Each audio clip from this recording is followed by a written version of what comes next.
So, mga sangkay, grabe ang revelasyon ni Pangulong Bongbong Marcos ngayon. Bubuo ng independent body na susupla, hahanap sa mga korupsyon at sa lahat ng mga corrupt officials. Ang tanong dito, eto na ba ang magpapakulong sa mga corrupt na senador, napakaraming mga congressman na nangulimbat ng pera, mga miyembro ng DPWH na nangulimbat ng pera, mga contractors at marami pang iba? Well, alamin po natin.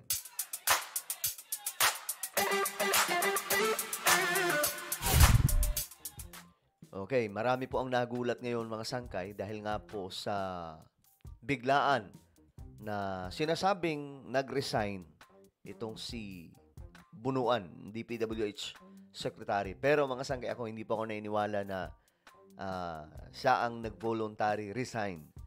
I think palabas na lang yun para hindi naman nakakahiya. Pero mga sangkay, ito ang meron. Ang pinakamalupit na ginawa ni PBBM, maliban sa pag-appoint kay Vince Dizon bilang isang bagong DPWH secretary na siya rin pong maglilinis sa ahensya o sa departamento. Itong gagawin ni PBBM, ibubuo daw po ng independent body na mag-iimbestiga. So ito na po yung hinihintay ko mga sangkay. Alright, tingnan po natin ito. Anyway, bago tayo magtuloy-tuloy sa mga hindi pa po dyan, nakakapag-subscribe. Tayo po ay 1.55 million subscribers na. Kaya naman ano pang hinihintay nyo? Makikita nyo po yung subscribe button sa baba ng video na to. I-click nyo lamang po yung subscribe. I-click ang bell at i-click nyo po yung all. Sa mga nanonood po sa Facebook, i-follow nyo po yung ating Facebook page. Okay. Ito na nga po mga sangkay. Medyo ano lang to, medyo sabi dito, sinopla si Marcoleta. Marcos creates independent body to probe flood control scandal. So, si Marcoleta kasi, para sa inyong kaalaman, meron po silang sinasagawang hearing para po dito sa mga katiwalian ng flood control, which is okay naman. Pero parang ang pangit lang mga sangkay kasi nga po, ang Congress ay dapat imbestigahan. Sila po talaga yung imbestigahan dito. Damay ang mga senador at mga congressman. Kasi mga sangkay, kung papaano po kinukurap ang pera ng gobyerno, isa po sila sa may mga, yung iba dyan, no, hindi naman lahat ng mga senador may sabuatang nagaganap. Sa congressman, mga congressman, sa House, napakarami po, mga sangkay. At sa DPWH, naku po, lalo na. Okay, ngayon, ito na ang mangyayari. President Ferdinand Marcos Jr. has created an independent commission to investigate the multi-billion peso flood control racket after several senators proposed that a third-party body should take the lead in the inquiry. Ayon po ito sa Malacanang. So ito na yun mga sangkay. Independent body should take. So, hindi ko alam kung anong mga susunod na hakbang, but we know mga sangkay na si PBBM step by step 'di ba? Nung una sa SONA, ni-reveal niya ito. Second, naglabas ng mga pangalan ng mga kontratista. Third, pinuntahan yung yung third, gumawa ng website na kung saan magiging sumbungan sa lahat ng mga proyekto, lahat ng mga project ng flood control, naroon mga sangkay madali makita. So, nung nakita na may mga nagsumbong na may mga ghost project, mga substandard, pinuntahan po ni PBBM. Actual niyang nakita na may mga substandard, may mga ghost projects. So, step by step ito mga sangkay. Ngayon, pataas ng pataas yung level, no? Eto na. Mag-create na ng independent body na i-imbestiga tungkol po dito. At ang tingin ko dito, may mga makukulong. Kasi si BBM tinutotoo di ba nga po, mga sangkay, may mga big fish na. O let's say, Tatay Digong, nasaan na po ngayon? Di ba? Nasa dahig. Bagamat walang direktang kinalaman si PBBM, pero siya ang presidente. Pwede niyang harangin yan Pero pinabayaan niya mga sangkay. Di ba? Si Pastor Kibuloy. Bagamat wala pa pong final judgment about sa kaso niya, pero nasa kote po siya ni Torre. Hinukay pa nga po yung KOJC, di ba? Ngayon, mga sanggay, ito yung possible eh. Gagawa ng independent body. Ang tingin ko dito, ganito mangyayari. Gagawa ng independent body na dapat hindi involve, Hindi dapat involve yung mga senador, mga congressman. Talagang independent to na mag-iimbestiga. Ngayon, ang tingin ko dito, mayroon pong isa sa pinaka most authoritarian na siyang pupunta, maghahanap sa lahat ng involved kahit magtago pa sa ilalim ng lupa. Ang nakikita ko dito, si Torre. Mayroong independent body, mayroong Torre na tatayo na tagahatak sa mga kurap na ito. The palace made an announcement as it confirmed that the president had accepted the resignation of Public Works Secretary Manuel Bunuan, who found himself at the center of the biggest corruption scandal under Marcos administration.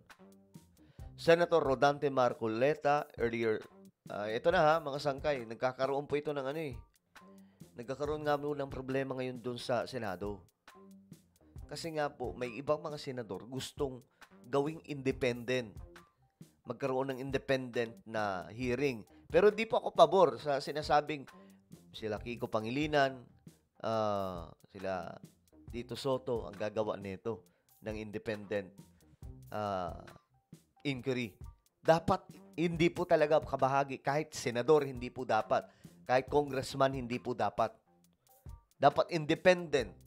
Yung talagang doon lalabas, kasi I'm sure doon lalabas lahat ng mga ebidensya. Sana po, let's say, pwede kayo yung mga justices, diba? Pwede kayo yung mga lawyer mismo yung gigisa nito. Kasi mabigat to, guys. Mabigat to kasi pera to na ng taong bayan na kinukulimbat ng pagkalaki-laki. We are not talking about billions. Trillions na to, guys. Kasi matagal na po itong nangyayari. Ngayon lang talaga na-booking sa panahon ni PBBM. Kasi si BBM, may bayag. Hindi po siya yung tipong pwede niyang takpan to kasi kasiraan ng kanyang administration Siguro, iniisip din ng mga naunang presidente, pwede sana nilang isiwalat. Kaya nga lang tatamaan yung kanilang presidency, yung kanilang administration. Huwag na lang. Parinig-parinig na lang na may mga korap. Ganun. Di ba? Ganun ginawa ni PRRD noon. Nagpaparinig lang na may mga korap. Kalaban ko ang gobyerno. Di ba? Sarili kong gobyerno kalaban. Pero, never natin nakita na may action talaga. Nung tulad nito na talagang binukay kay ni PBBM, naggawa pa ng website na madali makita kung saan yung mga proyekto.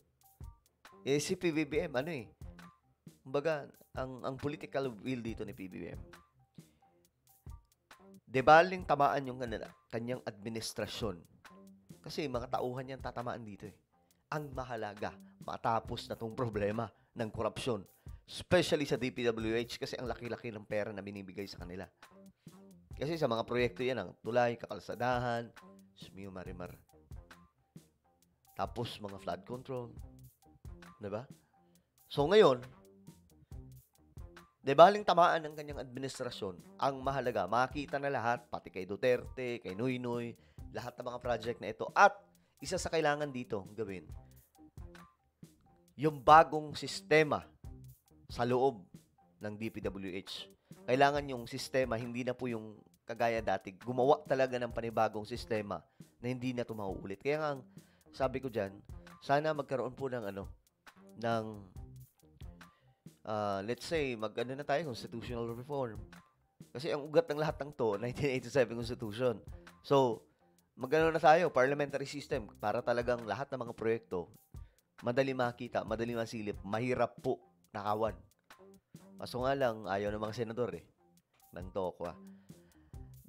To further reinforce accountability, the President has established an independent commission to investigate flood control anomalies. The Presidential Communications Office said in a statement This body will conduct a comprehensive review of projects, identify irregularities, and recommend accountability measures to ensure public trust in infrastructure spending.